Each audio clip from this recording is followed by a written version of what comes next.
Most strokes don't happen the way people imagine them. There's no warning, no dramatic moment the night before, no symptom that should have sent someone to the emergency room if only they'd paid attention. The person goes to sleep, completely normally, in their own bed, in the position they've slept in for 40 years, and sometime in the hours that follow, something happens inside the brain that changes everything. I've sat with families in the aftermath of strokes that occurred overnight, and one of the questions that comes up, quietly, almost always, is whether there was anything that could have been different, anything that could have been known. I want to be honest with you today about what we do know and what the evidence actually says about sleep, position, and stroke risk in people over 60, because there's genuine science here worth understanding. And there's also a great deal of exaggeration and incomplete information circulating that I want to help you sort through. This isn't a conversation designed to make you afraid to go to bed. It's a conversation designed to give you real, actionable information, the kind that might matter more than any vitamin you're taking or any supplement you've read about. Stay with me. Let me start with something that almost no one talks about in relation to stroke, but should. The overnight hours. Roughly 6 a.m. on average, but the window can span from about 4 a.m. to noon, account for a disproportionate number of strokes. Not all strokes, but enough that this pattern has been well documented in the medical literature for decades and is well known to anyone who works in stroke neurology or cardiology. Why does this window matter? Because it corresponds to the morning surge in blood pressure, the rise in cortisol and other stress hormones that the body produces to prepare itself for the demands of the day, and, critically, the period during which blood platelets become slightly stickier and more prone to clotting. This is the body's ancient preparation for the physical activity of waking life. But in someone with arterial disease, elevated blood pressure, or atrial fibrillation, that surge doesn't just prepare the body, it creates a window of elevated risk. And what you do, or don't do, in the hours before this window opens can make a meaningful difference. That's the part of this conversation most people have never heard. Now, let me address the sleeping position question directly, because it's in the title, and you deserve a straight answer. The relationship between sleeping position and stroke risk is real, but nuanced, and I want to walk you through it carefully, rather than leave you with an oversimplified takeaway. Sleeping on your right side, specifically in people who have or are suspected to have patent foramen ovale, which is a small hole between the upper chambers of the heart that is present in roughly 1 in 4 adults, has been studied in relation to stroke risk. The concern is that certain body positions may favor the movement of small blood clots or air bubbles through that opening in ways that wouldn't occur in other positions. This is not a fringe theory. It's been published in peer-reviewed journals and discussed at stroke conferences. But I want to be precise about who this applies to and how strongly it applies, because I've seen this taken out of context and used to frighten people in ways that aren't proportionate to the actual evidence. The risk associated with sleep position is not an independent, standalone risk in the way that, say, high blood pressure or atrial fibrillation are. It is a contributing factor in a specific subset of people, those with existing cardiac or vascular conditions, particularly patent foramen ovale or significant carotid artery disease, that may modestly influence whether an already elevated risk manifests overnight. If you are otherwise healthy, well-managed blood pressure, no arrhythmia, no known vascular disease, sleeping position is not something that should occupy significant mental real estate when you lie down at night. If you have known cardiovascular conditions, carotid artery narrowing, or have been told you have a PFO, then position is one of several factors worth discussing with your cardiologist, not because it's the most important variable, but because it's one you can actually control. Let me tell you about what matters far more than sleeping position: sleep apnea. I want to come back to this because in the context of overnight stroke risk specifically, sleep apnea is one of the most significant and most under-recognized risk factors that exists. And the connection is direct enough that I consider it one of the most important things I can tell any patient over 60 about their brain health. Here's what happens during an apnea event. The airway collapses, breathing stops, for 10, 20, sometimes 30 or more seconds. Oxygen levels in the blood drop, carbon dioxide rises. The brain, detecting this emergency, sends a surge of stress hormones. Blood pressure spikes sharply, the heart rate accelerates, blood vessels constrict, and then breathing resumes, and the whole cycle begins again, perhaps hundreds of times over the course of a single night. Now, think about what that means for the brain's blood vessels. Repeated cycles of oxygen deprivation and blood pressure surges, night after night, year after year. The cumulative effect on arterial walls, on blood clotting tendency, on cardiac rhythm, it is profound. Stroke risk in people with untreated moderate to severe sleep apnea is estimated to be 2 to 4 times higher than in people without it. 2 to 4 times. That is not a minor increment. And the insidious part is that most people with sleep apnea don't know they have it. They know they're tired. They know they don't feel refreshed after sleep. Maybe a partner has mentioned the snoring or noticed pauses in their breathing. But many people sleep alone, sleep quietly, and have no external witness to what's happening in their airway every night. I had a patient, I'll call him Walter, 71 years old, meticulous about his health, took his medications, exercised 3 times a week, maintained a good weight. His blood pressure was well managed. By most metrics, he was doing everything right.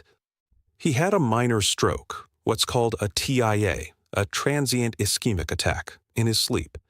He woke up with some numbness on his left side and briefly confused speech that resolved within an hour. He drove himself to the emergency room. The workup was extensive, and what we found, among other things, was undiagnosed moderate sleep apnea. Not severe, not the dramatic gasping kind, just consistent nightly oxygen drops into the low 80s, dozens of blood pressure surges per night, a cardiac arrhythmia that had been triggered by the chronic stress on his heart. He'd been sleeping this way for years. Nobody had ever asked. A CPAP device, blood pressure adjustment, and anticoagulation therapy changed his situation dramatically. He's had no further events in 4 years. His story could have ended differently. It almost did. The difference was finding the thing nobody had looked for. Now, I want to talk about something that sits quietly in the background of this entire conversation. Atrial fibrillation. AFib, as it's commonly called, is an irregular heart rhythm in which the upper chambers of the heart beat chaotically rather than in the coordinated rhythm they're designed to maintain. It affects millions of Americans, with prevalence rising significantly after age 65, and it is the single most powerful cardiac risk factor for stroke that exists. Here's why.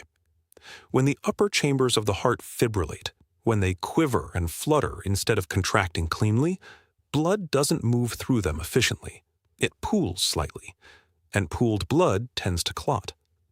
Those clots can travel from the heart to the brain through the carotid arteries and lodge in the smaller vessels that supply brain tissue.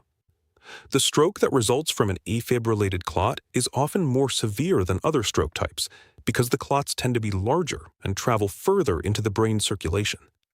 And here's the part relevant to this conversation. AFib often comes and goes, particularly in its early stages. Paroxysmal AFib, the intermittent kind, can be entirely asymptomatic in some people. No palpitations, no obvious racing or fluttering, just an irregular rhythm that comes and goes, sometimes only at night, sometimes only during sleep. The overnight hours are actually a period of increased AFib episodes for some people. The drop in heart rate during sleep, the changes in autonomic nervous system tone, the effects of sleep apnea, all of these can trigger episodes that resolve before morning. If you've never had an ECG, if you're over 65 and haven't had a cardiac rhythm evaluation recently, if anyone has ever told you your pulse felt irregular, please ask specifically about monitoring for atrial fibrillation. A standard ECG in a doctor's office only captures a 10-second snapshot. A wearable cardiac monitor worn for 2 to 4 weeks is far more likely to catch intermittent episodes that an office visit would miss entirely. Many people are walking around with intermittent AFib right now, tonight, completely unaware. And with appropriate anticoagulation therapy, their stroke risk can be reduced by more than 60%. The treatment exists. Finding the condition is what's required. Let me spend a moment on blood pressure overnight, because this connects everything I've said. Blood pressure in a healthy cardiovascular system drops during sleep, typically 10 to 20% lower than daytime readings. This is called nocturnal dipping, and it gives the arterial walls a period of reduced mechanical stress that is protective over time. In people who don't experience this dip, called non-dippers, and particularly in people whose blood pressure actually rises overnight, the risk of stroke and cardiovascular events is significantly elevated compared to people who dip normally. What causes non-dipping? Several things. Sleep apnea, which keeps the sympathetic nervous system activated throughout the night. Poorly controlled diabetes. Kidney dysfunction, which affects blood pressure regulation around the clock. And certain medications taken at the wrong time of day, which may be wearing off precisely during the overnight hours when they're most needed. This is why some cardiologists and hypertension specialists now recommend that certain blood pressure medications be taken at bedtime rather than in the morning. Not for everyone, and not without physician guidance, but for specific patients whose overnight pressure profile suggests this would be beneficial. Studies have shown that bedtime dosing of at least one blood pressure medication can significantly reduce the risk of cardiovascular events. If your blood pressure has been difficult to control, or if you've never had a conversation with your doctor about the timing of your blood pressure medications, this is worth raising specifically. It's a simple question with a potentially significant answer. Now let me tell you what you can actually do, not in general terms, but specifically. Know your risk factors, and know them clearly. The most dangerous position to be in with regard to overnight stroke risk is one of unrecognized risk. Undiagnosed sleep apnea, undetected atrial fibrillation, blood pressure that is controlled during office visits but uncontrolled overnight. These are the gaps where risk lives. Ask about a sleep evaluation if you have any of the signs I've described: consistent morning fatigue, unrested sleep, morning headaches, a partner who notices abnormal breathing. A home sleep test is now widely available and requires no overnight stay in a lab.